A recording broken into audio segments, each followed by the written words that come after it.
सबसे पहले महाराणा प्रताप के चरणों में वंदन नमन। आज हमारे क्षत्रिय गौरव राजा महाराजा छत्रसाल जी की जयंती है, तो उनको भी हम नमन करते हैं। हम सारे महापुरुषों के बारे में इसलिए नहीं जान पाते हैं या हमें इसलिए पता नहीं होता है कि जो सही इतिहास था वो मिटा दिया गया, छुपा दिया गया, हमें कुछ बताया नहीं, हमें कुछ पढ़ाया नहीं। इतिहास जो पढ़ाया जा रहा है वो मुगलों के द्वारा लिखा गया है, पढ़ाया जा रहा है, न कि जो हमारा इतिहास है वो पढ़ाया जा रहा है। आज जो हमारे महान राजा जिन्होंने कभी एक भी युद्ध नहीं हारा, जिन्होंने जिस युद्ध में पांव धरा उस युद्ध को विजय दिलाकर ही घर लौटे, हर जगह अपना विजय जुलूस आगे बढ़ाया, विजय रथ आगे बढ़ाया। ऐसे महाराजा की भी हम जयंती नहीं मना पाते हैं, उनके बारे में हमें पता नहीं है। तो ये भी एक कुरीति है, हमें इसको हमें सुधारना पड़ेगा, क्योंकि यदि हमें कोई पढ़ाता नहीं है तो पढ़ना हमें पड़ेगा, हमें हमारे महापुरुषों के बारे में जानना पड़ेगा। आपको एक खुशखबरी तो मिली गई है कि 8 जनवरी का जो जन आंदोलन है उसके लिए आपको सबको परमिशन मिल चुकी है। तो अब कोई बोले कि परमिशन नहीं है तुम्हारे पास, उनको बोल देना आप परमिशन भी दे दिए सरकार ने। वो जो लोग हैं वो आपको हतोत्साहित करना चाहते हैं आंदोलन की, इसलिए आपको लगातार बोल रहे थे कि आपको परमिशन नहीं मिलेगी, आपको परमिशन नहीं मिलेगी, उस दिन वो नेता आ रहा है, उस दिन वो आ रहा है, ये आ रहा है, कैसे कार्यक्रम करोगे। अब उनको ये बता देना कि ये 8 जनवरी की परमिशन है और ये मिल गई है अपनी। सरकार आपसे नहीं लड़ सकती, सरकार को आपकी बातें माननी पड़ेगी। एक और बात, जो 3 साल कोरोना में छूट देने की थी, हमने रखी थी 9वीं मांग, वो भी आज भारत सरकार ने पूरी कर दी। सारी भर्तियों में भारत सरकार की जितनी भी वैकेंसियां निकलेगी उसमें कोरोना काल में जो 3 साल हमारे खराब हुए हैं वो 3 साल की उम्र बढ़ा दी गई है। तो एक मांग और पूरी हुई है। यदि हम ताकत से लड़ते रहे तो ज्यादा 8 जनवरी में ज्यादा दूरी नहीं है, आपकी सारी मांगें पूरी होगी और आप इस लड़ाई को जीतोगे भी सही। पर आपको हतोत्साहित करने के लिए, आपको भड़काने के लिए, आपको आंदोलन से अलग करने के लिए बहुत सारे षड्यंत्र चले जाएंगे। बहुत सारे तरीके से आपको आपके पास लोग आएंगे, जो समाज के एजेंट है वो आएंगे, और भी जो नेता है वो भी आएंगे, वो आपको अलग अलग तरीके से भड़काएंगे। पर आप आपके इरादों पे अडिग रहना, आप आपके मुद्दों पे अडिग रहना कि हमारी मांग एक ही है कि जो 21 सूत्री मांगे हैं, जैसे आपने 3 पूरी करी है वैसे और भी आप पूरी करो, हम आपके साथ हो जाएंगे। और वो आंदोलन में जाएंगे, वो आंदोलन में जाके हम हमारे सिर गिनाएंगे और हमारे सिर गिनाने के बाद हम अंगूठा है इसका प्रयोग भी करेंगे। जो हमारे साथ होगा हम उसका साथ देंगे। जो दोनों पार्टियां हैं, जो भी पार्टियां लड़ेंगी, कोई भी हमारा साथ नहीं देती है, तो क्षत्रिय इतना कमजोर नहीं हुआ है कि 36 कौम को साथ में लेके अपनी सरकार नहीं बना सके या अपनी बात नहीं रख सके। यदि सरकार कोई सी भी हो, मतलब कांग्रेस वाले हो, भाजपा वाले, किसी ने हमारी बात नहीं मानी तो 36 कौम को साथ में लेके हम वो भी कर सकते हैं जो वो सोच रहे हैं, जो वो सोच रहे हैं ना वो हम कर भी सकते हैं। इतने कमजोर नहीं है कि 230 सीटों पे हम लोगों को लड़ा नहीं सके, उनको जिता नहीं सके। अभी तक इन पार्टियों की लहर आई है। जब क्षत्रिय समाज 36 कौम को लेकर लड़ेगा ना तो सुनामी आएगी, 230 में से 230 आएगी, एक भी कम नहीं पड़ेगी। हम राजनीति से दूर हटके हमारे आंदोलन को करना चाहते हैं, राजनीति से परे होकर हम इस आंदोलन को कर रहे हैं। किसी पार्टी को हम निमंत्रण नहीं दे रहे कि आप आओ या आप मत आओ। हम बोल रहे जो भी पार्टी के कार्यकर्ता है, जिनको लगता है कि ये 21 सूत्री या 22 सूत्री जो हमारी मांगे हैं ये जायज है, ये हर वर्ग के लिए है, हर धर्म के लिए है, तो हमारे साथ आए और उस आंदोलन में शामिल हो, उसको लड़े आंदोलन में हमारे साथ। दोनों पार्टी के लोगों को बोल रहे हैं कि हमारी मांगे इसमें अब जो सत्ता में होगा मांगा तो उसी से जाएगा। कांग्रेस वाले को भी बोलेंगे कि आगे पूरी कर दो, तो बोलेंगे जब हम सरकार में आएंगे तब पूरी करेंगे। उसकी गारंटी है कि सरकार में आने के बाद पूरी हो जाएगी। पर जो आज वर्तमान में सरकार में है, यदि वो भी अपनी बातों से पलटते हैं, क्या राष्ट्रमाता को गो माता को राष्ट्रमाता घोषित करना गलत है क्या? भाजपा या भारतीय जनता पार्टी वाले लोगों ने इसकी मांग भी करी, कभी बोलते थे ना वो भी कि गो माता को राष्ट्रमाता घोषित करो, गो माता को राष्ट्रमाता घोषित करो। किसी ने करवाई अभी तक? क्या केंद्र और राज्य में सरकार किसकी है? क्या हमारी सरकार है? अभी भारतीय जनता पार्टी के जिनने मांग उठाई, क्या वो पूरी नहीं कर सकते इन मांगों को? जो तुम लोगों के सामने मांगे उठाते हो, जिन चीजों को लेकर तुम गांव गांव घूमते हो, और जब मांग पूरी करने की बात आती है तो तुम अपना पल्ला झाड़ लेते हो अपनी जवाबदारी से। आज हमारे प्रदेश के मुख्यमंत्री की जवाबदारी है कि जिन बातों के लिए हम लड़ रहे हैं उनको समझे, सुने और उनको पूरा करेगा।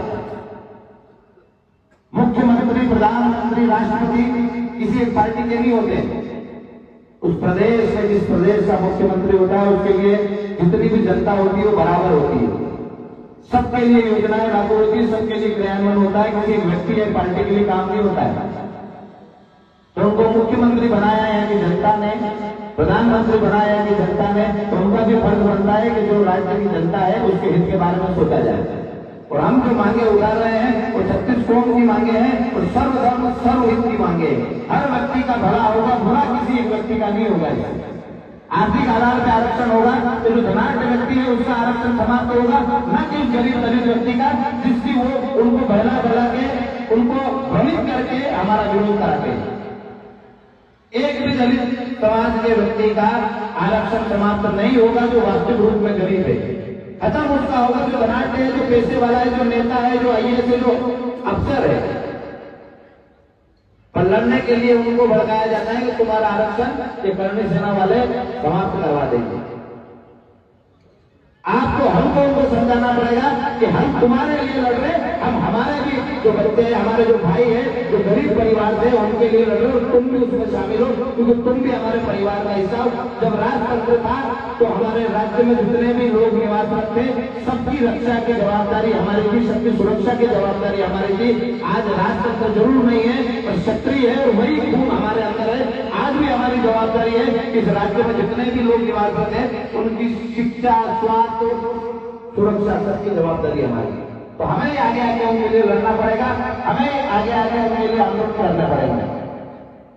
तो आज क्षत्रिय समाज घर घर गांव गांव जा रहा है, अपने लोगों को इकट्ठा कर रहा है। इसलिए कर रहा है कि लड़ाई किसी एक जाति की नहीं है, न किसी जाति के खिलाफ है। एट्रोसिटी है, खत्म करने की मांग हमने कभी करी नहीं कि इसको खत्म करो। हमने कहा इसमें जांच व्यवस्था करो। यदि किसी एसटी वर्ग के व्यक्ति के साथ अन्याय होता है तो उसको सजा मिले, हमें कोई परेशानी नहीं है। पर हमारे निर्दोष भाइयों को जो जेलों में डाला जा रहा है इस एक्ट के माध्यम से, हम इसको बर्दाश्त करने वाले नहीं है। ये साजिशें सरकारों की है। एसटी वर्ग में कब आंदोलन करा कि इसमें जांच का प्रावधान करो या खत्म करो जांच का प्रावधान? कभी आपने देखी थी क्या? नहीं। जब ये एक्ट में परिवर्तन हुआ उससे पहले कभी इन्हें मांग करी गई एसटी वालों ने? सरकारों ने जबरदस्ती हमें लड़ाने के लिए कि एक्ट में बदलाव कर दिया, एक्ट में परिवर्तन कर दिया और लड़ा तो एसटी वर्सेस सामान्य होगी। आज देश का, गांव का, घर का, हर जगह का माहौल किन लोगों ने खराब किया? क्योंकि एक्ट में परिवर्तन। सारे सांसद जितने भी दलों के थे उन सब ने मिल के वहां तालियां बजाई है टेबलों से। पहले वो कांग्रेस का सांसद हो, पहले वो भाजपा का सांसद हो। जब इस एक्ट में परिवर्तन करके इसको पेश किया गया था तो सब अपने मारे थे वहां, किसी ने उसका विरोधाभास नहीं किया। एक व्यक्ति नहीं था पूरे हिंदुस्तान में जो राजनीतिक परिवेश से आता है, जो सांसद विधायक था, वो विधानसभा या सांसद में जाके आपके लिए लड़ सके। और हम बात करते हैं हमारी समाज का इसलिए इसको वोट देंगे, ये हमारी पार्टी का इसलिए हम इसको वोट देंगे। जब आपके खिलाफ ये कानून बन रहा था तब वो आप ही के लोग, हमारे ही लोग हमारा समर्थन करने की बजाय हमारा विरोध करके हमारे खिलाफ कानून बनवा रहे हैं। इस देश में 28% लोगों की सुरक्षा जरूरी समझी, 72% लोगों को छोड़कर कि हमारी सुरक्षा की जवाबदारी सरकारों की नहीं है। हमारे लिए कौन लड़ेगा? हमारे लिए लड़ा कौन? और आप हम चुपचाप बैठे रहे। आज भी सांसद जाए गांव में आते तो सबसे पहले हमारे लोगों को हार फूल पहनाने जाते हैं। या इसलिए हम उसका सम्मान कर रहे हैं उस व्यक्ति का कि वो जब एट्रोसिटी एक्ट में परिवर्तन हुआ वो चुप था। आप और हमारे लिए चुप था। उसने एक्ट बनवाया, ताली लगाई और दोनों दल जो एक दूसरे के विरोधाभास में काम करते हैं, कोई सा भी कानून, कोई सी भी चीज पास करते हैं, सब एक दूसरे के विरोध में खड़े होते। खाली एक मात्र एट्रोसिटी एक्ट में परिवर्तन था जिसपे सारे विधायक, सारे सांसद एक साथ ताली बजा रहे थे। हिंदुस्तान में खाली एक विधायक थे, माननीय राजा भैया, जिन्हें विधानसभा से लेकर सड़क से लेकर सदन तक आवाज उठाई। हर जगह उन्होंने हर जगह से मंच से बोला, माइक से बोला कि स्वर्णों के साथ, पिछड़ों के साथ अत्याचार नहीं होने देंगे। ये जो एक चाहिए गलत है। तो वो अकेले विधायक थे क्या पूरे हिंदुस्तान में? बाकी सब तलवार लेके बैठे थे आपके लिए, आपके परिवार के लिए, आपकी गर्दन काटने के लिए, इस एमपी के माध्यम से। और आपने, हमने उसको स्वीकार किया, किसी ने विरोध नहीं। तो आज भी आप लोग नहीं जागे, ऐसे ही आप चुपचाप बैठे रहे तो आपको, हमको ऐसे ही बार बार एकों का सामना करना पड़ेगा और आप हम बार बार बता देंगे। वो लोग को वोट करते हैं, हम वोट नहीं करते हैं, ये उनका मानना है। और आप उसको बार बार वोट देके आते हो और उनको ये एहसास कराते हो कि उनने जो कराया वो सही है। हम चाहते हैं उनको वोट देके आते हैं और उनको ये एहसास कराते हैं कि जो उन्होंने कराया सही है। तो एट्रोसिटी एक्ट में जो परिवर्तन हुआ, जांच की व्यवस्था खत्म हुई, उसके बाद सुप्रीम कोर्ट ने फैसला दिया था कि जांच होनी चाहिए। एक अध्यादेश फिर सरकारें लाई, उसमें भी सारे लोगों का समर्थन था, सारी पार्टियों का समर्थन था, जितने भी सांसद थे उन सब उस अध्यादेश में शामिल थे। और उन्होंने कहा नहीं, सुप्रीम कोर्ट का फैसला भी नहीं माने, जिसे देश का सर्वोच्च न्यायालय कहा जाता है, उसकी बात को भी सरकारों ने ठुकरा दिया। एक अध्यादेश लाके आपकी जो जांच की व्यवस्था है उच्च न्यायालय दी थी, वो खत्म कर दिया। अब किसके पास जाएंगे? तो आज आप और हम को समझना चाहिए कि जो सामान्य ओबीसी वर्ग है वो इस देश में गुलामों से भी बदतर जिंदगी जी रहा है। आज आपको, हमको इस गुलामी से आजाद होना है तो लड़ना पड़ेगा। जमहूरी मैदान ही नहीं, ऐसे जितने भी मैदान होंगे, जितने भी आंदोलन होंगे, उसमें आपको शामिल होना पड़ेगा। एक दिन की क्रांति से देश आजाद नहीं हुआ था। तो ये जो आपके पांव में जंजीरें डाल रखी है, जो आपको मानसिक रूप से गुलाम कर दिया है, एक दिन में, एक आंदोलन से इस आजादी से, मतलब इस गुलामी से आपको छुटकारा नहीं मिलेगा। इसके लिए आपको बार बार लड़ना पड़ेगा, लंबे समय तक लड़ना पड़ेगा, जब तक जो ऊपर बैठे हैं वो जब तक जमीन पे नहीं आ जाए। आप हम जहां आंदोलन होता है एक जगह पर बैठते हैं और नेताओं की सभा में जाते हैं ना, तो ऊपर बैठते और आप नीचे बैठते, फिर भी आप ताली बजाते हो। आपके साथ हमेशा भेदभाव होगा पर आपको उसका एहसास नहीं होने देंगे। तो यदि लड़ना है ना तो ईमानदारी से लड़ो और पूरी ताकत से लड़ो। खाली 8 जनवरी का कार्यक्रम हमारे लिए जरूरी नहीं है, इसके बाद भी जितने आंदोलन हो उनमें भी अपनी पूरी ताकत के साथ, अपनी पूरी टीम के साथ, अपनी पूरी जवाबदारी के साथ उन आंदोलनों में शामिल हो। और सरकार कोई सी भी हो उसका विरोध करो, उन नेताओं का विरोध करो जो आपके खिलाफ है। जब तक देश के विरुद्ध आइए, खाली सक्रिय नहीं, तलवार उठाइए। तो इसका मतलब ये नहीं कि दूसरे लोग आपके साथ लड़े नहीं।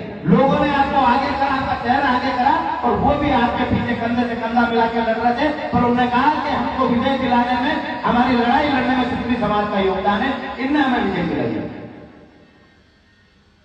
जब आप हम अभी लड़ रहे हैं, लगातार संघर्ष कर रहे हैं, कितने नेताओं ने आपका समर्थन किया?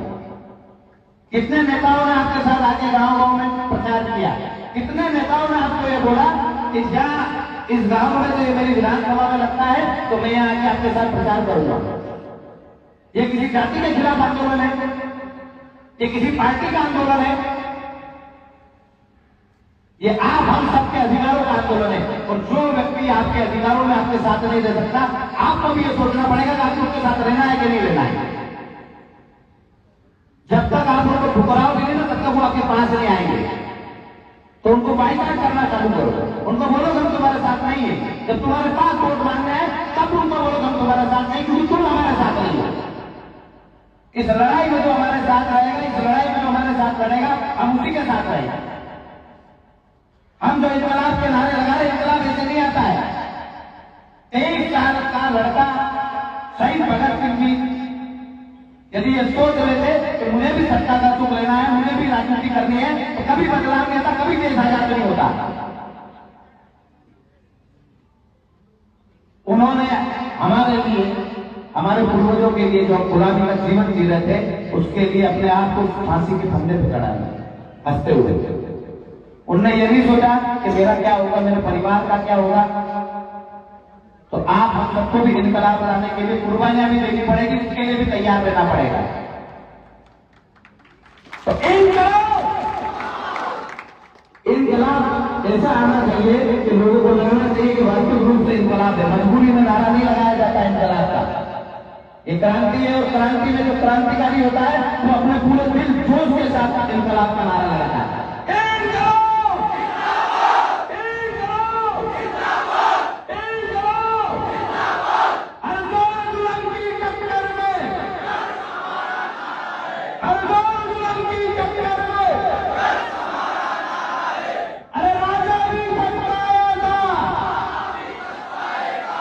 इसी के साथ आप सबको पार्टीवादी विचारधारा से ऊपर उठ के काम करना है। हम किसी पार्टी के गुलाम न पहले थे न आज है। आज हम सब जो लड़ाई लड़ रहे हैं वो हमारे अधिकारों की लड़ाई है, और हमारे अधिकारों की जो लड़ाई हम लड़ रहे हैं छाती ठोक के लड़ेंगे, और जब पांव रखा है वहां से पीछे नहीं हटाएंगे। तो आप सबसे निवेदन है कि 8 जनवरी के आंदोलन में कोई भी बदलाव की पोस्टें करे, कोई भी आपको कुछ बोले, उनको जवाब नहीं देना। उनको जवाब हम 8 जनवरी जन आंदोलन भोपाल में जाकर देंगे कि हम यहाँ बोलते हैं, हमें आपके भड़काने से उठने वाले नहीं है। कुछ भी बोले, जैसे आपको इतने सालों से, इतने दिनों से आपके पास मैसेज भी आ रहे होंगे, हमारे पास बहुत लोगों के फोन भी आए कि 8 जनवरी की अभी तक परमिशन नहीं मिली, 8 जनवरी की परमिशन नहीं मिली। आज आपको परमिशन भी मिल गई। जो जो आप मांग रहे हो सब मिलेगा, आपको आने से कोई नहीं रोक सकता। पर हमें हमारे मकसद पे ध्यान देना, हमारे काम पे ध्यान देना। इसी के साथ जय माता दी, जय माता दी। बहुत बहुत धन्यवाद दादा का, और बहुत बहुत धन्यवाद आप सभी महानुभाव का, जिन्होंने वर्ष के लिए मैं एक बार पुनः मंच के माध्यम से आप सबके नामों की घोषणा करता हूँ। गजराज सिंह जी बरखेड़े मान आप